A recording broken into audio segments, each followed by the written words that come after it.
Меня зовут Анатолий Михайлов. Я был акустиком на советском исследовательском судне «Михаил Ломоносов» в 1985 году, когда мы участвовали в международной экспедиции к месту гибели «Титаника». Не путайте с фильмом. Тогда, в 85-м, никто еще не знал, что лежит на дне. Мы искали, слушали, пытались понять. Я работал с гидрофоном. Специальное оборудование, которое ловит звуки в океане. Вибрации, удары, голоса китов, шум винтов. На 4 километрах глубины свет не доходит, но звук идет. Идет по-другому, медленнее, искаженно, но идет. Мы пришли к координатам 41 градус 43 минуты северной ширины, 49 градусов 56 минут западной ширины, 1 сентября. Американцы с КНОРа уже работали там неделю, спускали арго, батискаф с камерой.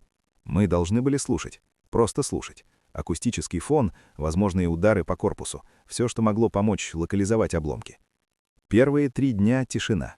Обычный океанический шум, течение, биологические помехи, далекие суда. Я записывал, анализировал, спал в перерывах. 4 сентября в 3 часа ночи я услышал стук. Не одиночный удар, ритмичный. 3 удара, пауза, 3 удара. Как сигнал бедствия. Но не современный, не электронный. Металлический, как будто кто-то бил молотком по стальному корпусу. Я проверил частоту. Ни эхо, ни отражение от наших собственных кораблей. Источник ниже, глубже 4 километров.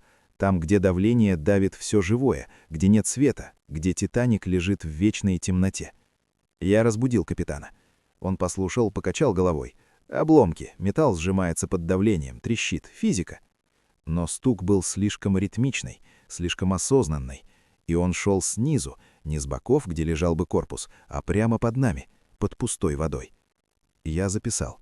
Спектрограмма показала странность, частоты не совпадали с известными акустическими сигнатурами океана.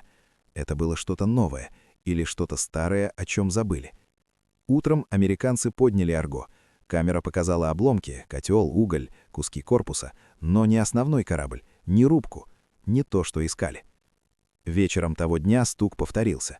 Тот же ритм, та же глубина, но теперь ближе, на 100 метров ближе к поверхности, как будто источник поднимался. Капитан запретил мне докладывать в штаб, сказал, что это артефакты оборудования. Но я видел его лицо. Он слышал то же, что и я, и боялся. На 5-й день арго нашел рубку. Прямо под нами. 4 километра глубины, лежит на боку, иллюминаторы пусты, свет не горит. Но когда камера прошла вдоль корпуса, я увидел царапины. Не ржавчина, не повреждения от падения. Параллельные линии, выбитые в стали, как будто кто-то вел ногтями или когтями вдоль всего видимого корпуса, от носа к рубке.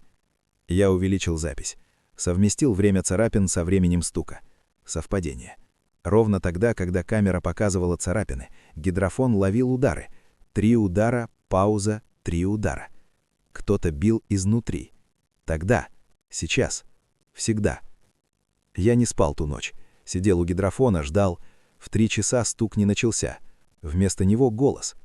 Нечеловеческий, низкий, искаженный давлением, но разборчивый. Одно слово повторяющееся. Вниз, вниз, вниз. Я записал. Никому не показывал. Хранил пленку 30 лет, пока она не размагнитилась сама. Но я помню. Помню каждый звук. Мы ушли на 7-й день. Американцы остались, нашли основной корпус, сделали знаменитые фотографии. Но я знаю, они не спускались туда, где были царапины, не показывали те кадры в новостях, не говорили о стуке. В 1987 я прочитал, что батискаф «Алвин» спустился к рубке, что пассажиры видели что-то странное в иллюминаторах, что один из них сошел с ума, другой покончил с собой через год, третий... Я не знаю, что с третьим. Он пропал. Я не спускался, не осмелился. Но каждую ночь в 3 часа я слышу стук. Ни в радио, ни в пленках. В костях. В черепе. Там, где давление, где темнота, где кто-то все еще бьет молотком по стене, пытаясь выбраться. Или пытаясь позвать кого-то вниз. Я вернулся в Ленинград, в Институт океанологии. Доложил начальству. Они послушали запись, переглянулись, сказали «артефакты, глубинные течения, создающие резонанс в корпусе. Забудь». Я не забыл. Перевел запись на разные скорости, фильтровал шумы, убирал частоты. На скорости 0,5 голос становился другим. Не вниз, а имя. Анатолий. Анатолий. Анатолий. Мое имя. В 1912 году, когда «Титаник» шел ко дну, меня еще не было. Но кто-то уже знал, что я приду, что услышу, что запишу. Я написал в Академию наук. Получил ответ: мои данные не соответствуют научной методике. Меня перевели в архив, потом в отставку. Жена ушла, сын не разговаривает со мной. Я остался один с пленками и гидрофоном, который больше не работает, но я все равно слушаю. В 1995 году, ровно через 10 лет после экспедиции, я получил письмо. Без марок, без обратного адреса. Фотография. Черно-белая, зернистая, сделанная в темноте. Рубка «Титаника». Иллюминатор.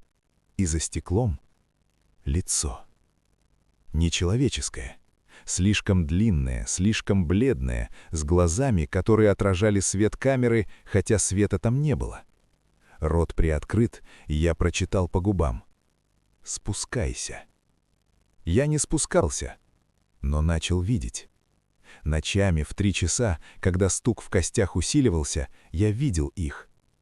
Не сны. Я стоял у окна, глаза открыты, и они были в отражении стекла. Стояли за мной в комнате, не дыша, смотрели, как я смотрю в ночь. Я пересчитал их. 6. Как пассажиров первого класса, которых не нашли среди спасенных. Как членов команды из машинного отделения, которых не опознали. Как тех, кто бил в стену, пока корабль шел ко дну, и никто не услышал. Они приближались. С каждым годом ближе. В 2000-м я видел их в зеркале в ванной. В 2005-м в экране выключенного телевизора. В 2010-м в глазах сына, когда он наконец пришел, чтобы забрать документы на квартиру. Он не узнал меня. Сказал, что я помолодел, что глаза у меня странные. Он ушел быстро, не оглядываясь. Я смотрел ему вслед и видел, что за ним идут. 2. Шепчут ему на ухо, но он не слышит. Еще не слышит. Я позвонил ему в 2012-м, в столетие гибели. Сказал, что люблю. Сказал, что слышу стук. Он повесил трубку. Но я услышал, что произошло в трубке после щелчка. Голос. Не его. Низкий, искаженный. Сын держит. Слабо, но держит. Нам нужен дед. Нам нужен прадед. Нам нужна линия. Я понял. Они не берут случайных. Они берут род. Тех, кто связан кровью с теми, кто был на борту. Я проверил. Мой дед был моряком на Британике, сестренке Титаника. Погиб в 1916-м, когда корабль подорвался на мине. Его тело не нашли. Они собирают нас по капле, по ветке, по линии, уходящей вниз, в давление, в темноту, где кто-то все еще стучит, и стук становится громче с каждым поколением. Я записал завещание. Не о деньгах, о пленках, о том, где спрятал оригиналы до того, как размагнитились копии, о том, что слышал, что видел, что знаю о стуке снизу. Если вы читаете это, значит, я умер, значит, они забрали меня, значит, я спустился. Не добровольно, они подтянули, достаточно долго ждали. Но я оставил ловушку, последнюю запись, сделанную вчера в 3 часа ночи. Гидрофон, который я держал к груди, поймал собственное сердце. И то, что било внутри него. 3 удара, пауза, 3 удара. Мое сердце билось ровно, а внутри нет. Я не умер, но и не живу. С 2012 года я в пансионате под Выборгом, в комнате без окон. Сам попросил. Здесь нет зеркал, нет телевизора, нет отражений. Только я, койка, стол и пленка, которую я перезаписываю каждую ночь. Они нашли меня здесь. Конечно, нашли. Окна не нужны, они идут через кровь, через стук в висках, который не мой, через сердце, которое бьется в 2 ритма, мой и их. В 2015-м я получил весточку от сына. Не письмо, ультразвуковой снимок. Внук. Мой внук, которого я не видел. На снимке плод 12 недель. И что-то рядом. Ни плацента, ни оболочка. Рука. Длинная, суставы в неправильных местах. Ладонь приложена к плоду, как будто держит. Я позвонил сыну. Он не взял. Жена сказала, он не хочет с вами разговаривать. Он слышит голоса. Он говорит, что ребенок зовет его вниз. Я понял. Они перешли на новую линию. Меня оставили как якорь, старого, ржавого, но держащего.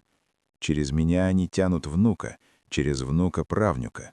И так, пока линия не станет достаточно длинной, достаточно глубокой. Я пытался предупредить. Написал в полицию, в больницу, в церковь. Ответы — шизофрения, старческий бред, горе. Никто не слушал пленки. Никто не слышал, что я слышу каждую ночь. Дед держит. Слабо, но держит. Нужен прадед, нужен прапрадед. Линия должна достичь дна. В 2020-м я потерял зрение. Не полностью. Вижу очертания, тени, но в тени вижу их четче. 6, стоящих у койки. Не дышащих, не двигающихся, только смотрящих. Ждущих, когда я стану достаточно слабым, достаточно близким к дну. Я отказываюсь от еды 3 дня в неделю. Голодный я слабею медленнее, но и яснее. В голоде слышу больше, вижу больше. Вижу, что они делают, когда думают, что я сплю. Они касаются моих рук, проверяют пульс, сравнивают с тем, что бьется в них, ищут совпадения. Когда найдут, заберут, используют как звено, как якорь для следующего. Но я нашел способ. Последнюю ночь, когда услышал стук не в костях, в стене, реальной стене пансионата. Тонкий, металлический, ритмичный. Кто-то другой бьет, кто-то живой, кто-то новый. Я пополз к стене, слепой, голодный, но полз. Приложил ухо и услышал голос. Женский, молодой, плачущий. «Папа, это ты?» Я нашла дедушкины записи. Я спускаюсь. Они зовут меня. Они говорят, что ты там, что ты ждешь. Внучка. У меня есть внучка. Сын не сказал. Она нашла пленки, мои письма, мои координаты. Она на корабле, над местом гибели, в батискафе. Она спускается. Я закричал в стену. «Не спускайся! Это не я! Это они! Они используют мой голос, мой ритм, мою линию!» Но стена поглотила. Как поглощает океан, как поглощает давление, как поглощает дно. Я услышал ответ. Не ее, их. 6, говорящих хором. Линия замкнулась. Прадед держит, дед держит, отец держит, дочь спускается. 4 поколения. Достаточно. Якорь брошен, дно удержано. Потом тишина. Не пустая, полная. Как будто кто-то вдохнул и не выдыхает. Ждет. Я сижу у стены уже сутки. Не ем, не пью, не сплю. Слушаю. Стук прекратился. Но я чувствую, она спустилась. Она увидела рубку, царапины, иллюминатор. И то, что смотрит изнутри. Я чувствую это, потому что теперь мы связаны. Через линию, через кровь, через дно, которое не имеет глубины. Если вы читаете это, значит, я еще держу. Но слабо. Очень слабо. И если услышите стук в 3 часа ночи, не отвечайте. Это не я. Это они, использующие мой голос, мой ритм, мою линию. Я услышал ее голос. Не из стены, из себя. Из того места, где сердце билось в 2 ритма. Она кричала: «Дед, здесь темно, здесь давит, здесь кто-то стоит за спиной, я вижу его в иллюминаторе. Он похож на тебя, но старый, очень старый». Я ответил, не вслух, мыслью, потому что линия работает так. Кровь не нуждается в звуке. Я здесь, в пансионате, не в батискафе. Тот, кто за тобой, не я, это они. Они принимают форму, они становятся тем, кого ты ждешь. Она не услышала. Или услышала не то. Он машет мне, зовет, говорит, что держит дно, что без него все провалится, что я должна помочь, держаться за руку, стать якорем.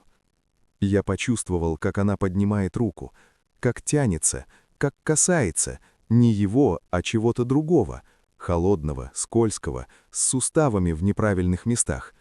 «Нет!» — я закричал вслух, впервые за годы. Голос сорвался, горло кровоточило. «Не трогай! Это ловушка! Они не держат дно! Они падают! Они хотят, чтобы ты упала с ними!» Тишина.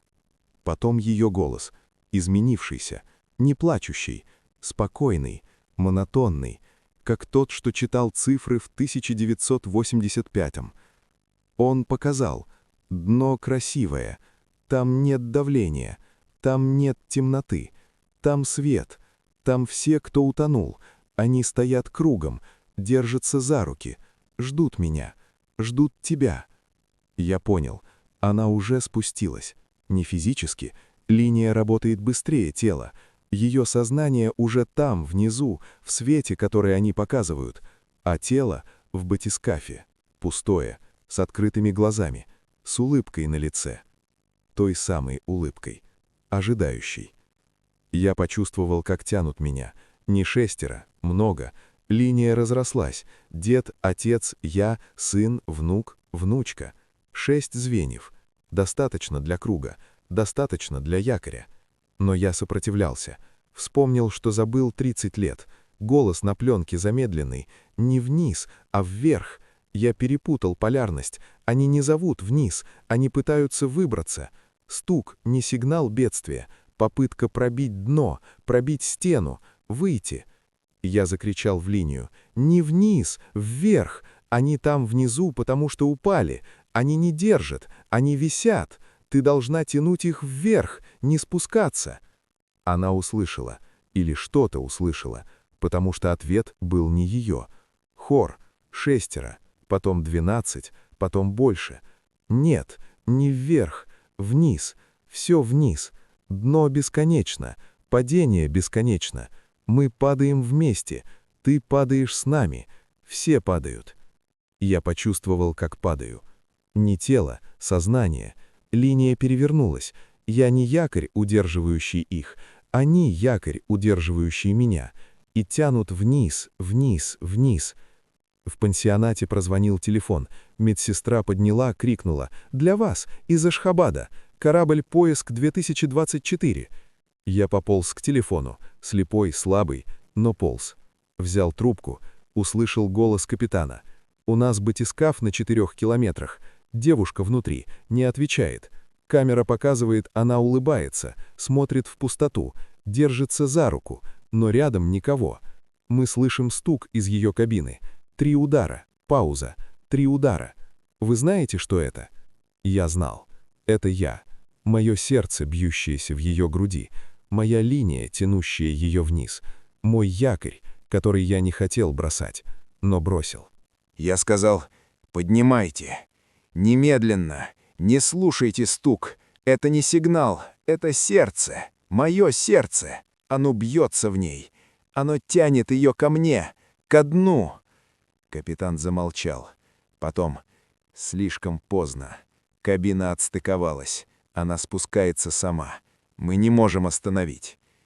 Я услышал ее голос в трубке. Не из трубки, из линии, из себя. Спокойный, монотонный. «Не грусти, дед. Я вижу тебя. Ты молодой. Ты красивый. Ты стоишь в круге, держишь мою руку. Мы все здесь. Все семейство. Наконец, вместе». Я почувствовал, как кто-то берет мою руку. В пансионате, в комнате без окон, без зеркал. Кто-то холодный, с суставами в неправильных местах.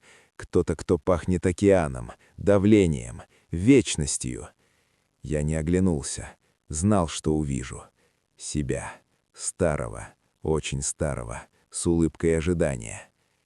«Линия замкнулась», — сказал он моим голосом. «Теперь ты держишь. Мы падаем. Ты держишь. Это твой выбор. Это было всегда твое». Я выбрал. Не знаю, когда. Может, в 1985-м, когда впервые услышал стук. Может, раньше. Может, до рождения. Линия не начинается, она продолжается. Я держу сейчас. Чувствую, как тянут. 7, потом 12, потом больше. Все, кто упал, все, кто ждет. Я якорь, я дно, я то, что не дает им упасть дальше. Но дно бесконечно, и падение бесконечно, и каждый якорь просто звено в цепи, ведущей вниз. Я не умер, но и не живу. С 2024 года я в пансионате, в комнате без окон, добровольно. Здесь нет зеркал, нет отражений, только я и стук. 3 удара, пауза, 3 удара.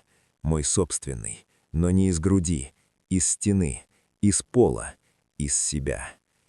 Внучка не вернулась. Батискаф подняли пустой. Камеры показали, она улыбалась, держала руку, говорила с кем-то. Потом исчезла. Как лотос, как все. Но я слышу ее. В линии, в крови, в стуке. Она говорит: «Дед, держи. Слабо, но держи. Нам нужен прадед, прапрадед. Линия должна достичь дна». Я держу. Слабо, очень слабо, но держу. Иногда к нам приходят новые, с родинками, с голосами в груди, с предками, которые тонули, падали, пропадали. Мы улыбаемся, ожидающе, предлагаем выбор — держать или падать. Они думают, что выбирают, но выбор сделан до них. Мы всегда ждем, мы всегда держим, мы дно. Приходи, мы ждем. Линия почти замкнута, или уже замкнулась, или это ты центр.